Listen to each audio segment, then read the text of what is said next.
Marhaba, good morning, bonjour, and ni hao. Thanks so much for getting back to the show. This is Mo speaking to you from Global Expat podcast. We have our favorite guest here, Mr. Andrew Williams from Remote Tribe. He's the CEO uh, and the founder of Remote Tribe. We have a couple of before episodes, and he is one of the most requested guests with us. And I'm happy to have him back. How are you, Andrew? How is everything? I'm very good. I'm in Greece at the moment. Thanks for the nice intro. So I'm the founder of Remote Tribe. We are a digital nomad blog and lifestyle platform with accounts on social media, and we talk about remote working, decentralized lifestyle, visas, and travel and the traveling lifestyle that the amazing nomad life offers. So I'm currently in Greece. I'm in Lefkada, which is a beautiful, I would call it island. It's side by the continent with a land bridge, so it's not really an island. It's more like a peninsula. Quite big.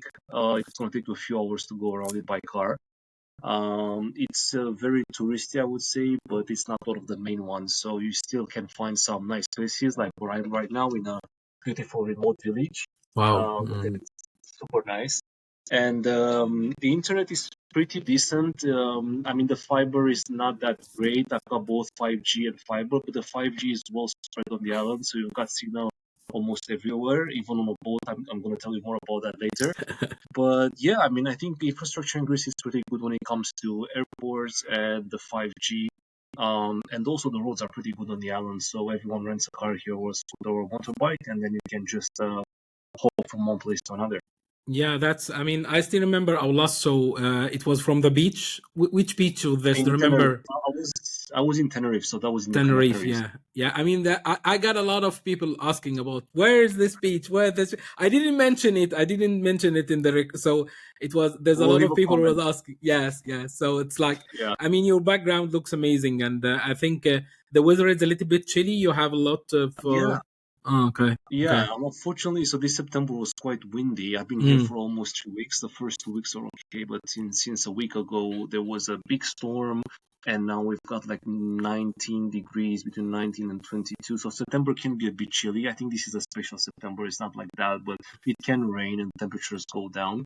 I mean, locals are happy. I'm not that happy because I came here for the sun, so there's a small conflict, but Yeah. but overall the temperature is great until October, so you can live in Greece between May and October, with the mention that July and August are super hot. And we're gonna talk a bit later more about the prices and other details in about life in Greece. Yeah, that's. I mean, Greece is getting very. It's getting to a certain degree to be one of the hot destinations, not just in Europe. There is a lot.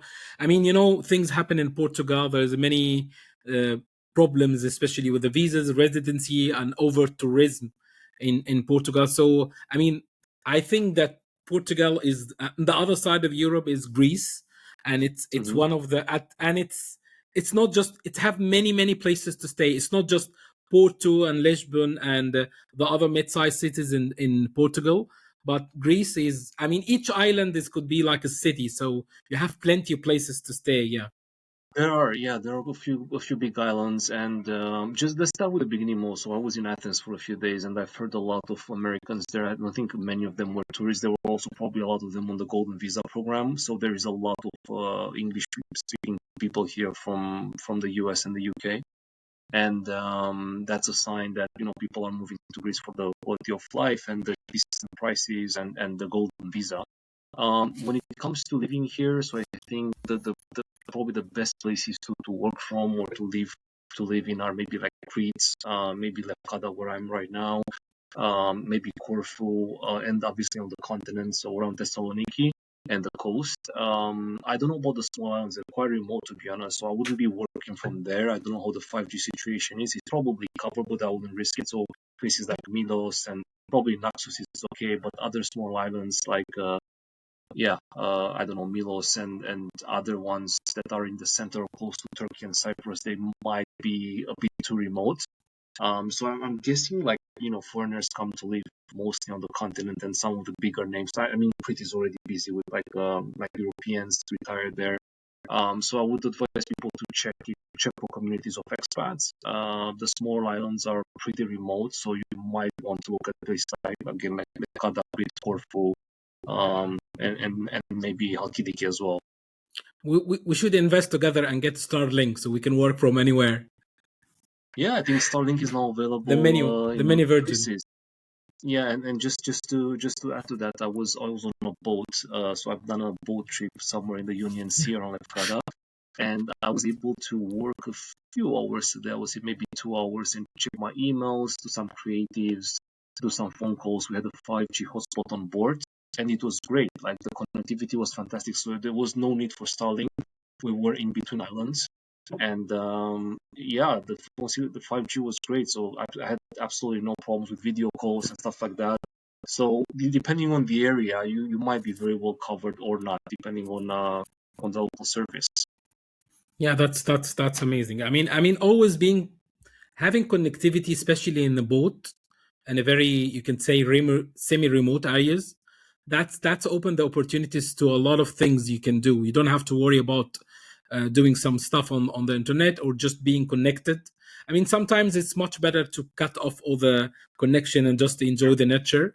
But because we are working all the time, we are remote workers and digital nomads. We have to be connected. So having the idea that you can be connected anywhere, that's give the peace of mind that you can continue your travel or enjoy your further in different places. Yeah.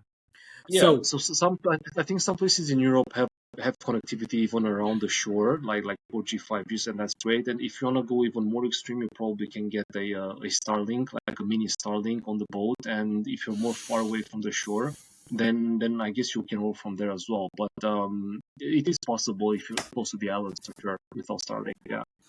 you mentioned that you met a lot of English speaking people that in Athens when you've been there. I have last week I have a couple of meetings with my Greek lawyers, especially in the Golden Visa, and they tell me that the number one clients now applying for the, it used to be the Chinese from China, but I mean Hmm. Chinese and then Russians, and I mean they have an issue with the Russians, but it was Chinese and Indians. Now, number one people apply for the golden visa in Greece is the British citizens, even more than Interesting. the American citizen.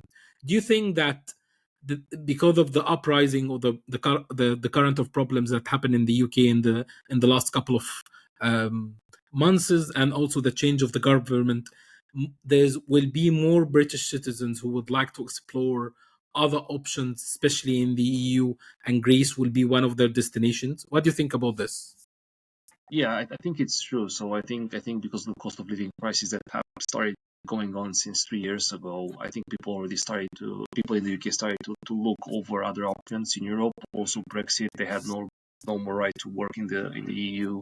Also the prices went up. So because of all this, they started to look for options. And now probably Greece is one of the best options they have to enter in the EU market with a passport or a residency permit.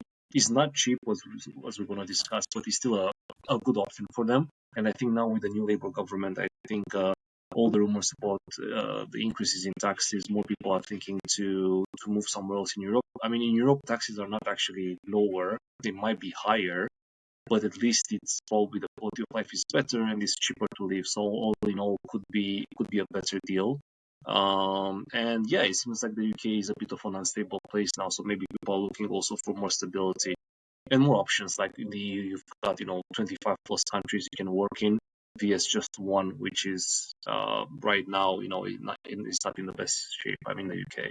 Yeah. What do you think about the new UK government? They're trying to reverse Brexit, or they try to reconnect with the European partners, especially in Germany, France. Now, the prime minister used to be in Italy yesterday. So, do you think that anything could happen to Brexit, and there will be more ties between the UK and the EU again? Yeah, it's hard to believe it's going to get reversed. I don't believe so. It's extremely hard. I mean, they already untied a lot of knots, and now it would be really, really messy to tie them up again. I think it's going to take maybe another 10 years until they join back if they want to. I don't think that's the case. I don't think it's going to happen. In terms of relationships, I think they're always going to want a good relationship with the EU, so that's going to happen anyway. But it has to happen in a different way than before. So I think it's going to take a lot of time for the UK to come back and for their economy to be on a good level, because right now it's a bit messy with the imports and the exports.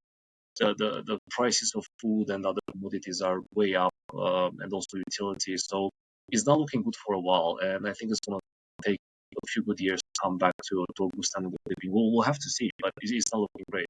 What about? I mean, the making like a proposal about bringing back the freedom of movement for the young mobility, like up to 35 years old, between the EU and the UK. Do you think that? I mean, I dream to work anywhere in the, because we are both British. I mean, I would like to work anywhere in the EU again. I mean, I have another residency and stuff, but I mean, just using one passport to travel all around Europe, that used to be the case. So, do you think that Yeah, this kind of freedom of movement could be bring back, especially for people under 35 years old? I hope it's going to come back, because I think it's great for everyone. I mean, the young people will gain experience, more opportunities, cultural exchange. I think it would be great, but I don't know if it's going to happen. I think, yeah, I think there was a project like that, but I haven't heard anything about it recently. So unless you know something that I don't, I don't think it's happening at the moment. I think it should. I think it's a great idea. There's a lot of discussion back and forth. I mean, the any changes in the EU, it's not easy. It takes a lot of time. So it's we will hope and see. Yeah. So getting back to the Greece thing, yeah. I mean, there's a lot of options for anyone from outside the EU who would like to reside or move or relocate to Greece. Can you give us your feedback about how many weeks you have been in Greece right now? So I've been here for about 3 weeks, and I'm gonna stay for a few more days. So unfortunately, my time in Greece is off, but it's been great. So what I can tell you about the cost of living is that it's not really that cheap if you come as a tourist. So if you rent Airbnbs or bookings, especially in high season, expect high prices. So what you wanna do is maybe go through a local agency or friends of friends to rent something for long term, because it's gonna cost you definitely more. And also, if you want to eat out every time, it's not like in Thailand where it's like $2-3 for a meal. There is mostly like 20-25 euros for a meal. So if you want to eat twice in a restaurant per day, it's about 50 euros a day. If you multiply that with 30 days, it's about 1,500 euros. So it can be pretty expensive. You can also cook for yourself. Well, depending on your budget, right? You can have different lifestyles, but it can be costly. Like if you want to eat out all the time, it's not cheap, because people leave 6 months from tourist year, and then the rest of the year there's literally nothing. So they have to catch up on the expenses during the high season, which is kind of now. I mean, it ended in September, and October are more like low season. But again, like I think renting a car, petrol is not that expensive. The food in the markets, fruits, vegetables, pretty decent. But if you wanna go out, a beer is about 4 or 5 euros. The restaurants are again like 20 euros. So I would say, if you want to do like a proper work and travel or digital nomad lifestyle, like short to medium term, you have to be careful at the cost, because this is not a cheap place, especially in the islands. Maybe around Thessaloniki or around some other places like Monemvasia, somewhere in south on the continent, maybe you can find cheaper deals. But on the islands, because all of them are touristy, you're not gonna find great deals, not at all. That's a normal, like, I mean, it's not like Thailand or Philippines. I mean, the prices will be Sure, much more expensive, but comparing to more expensive places like London or Paris or Berlin sure, or sure. It's definitely cheaper, definitely cheaper. Yeah. Again, depending on the budget, but you don't want to be over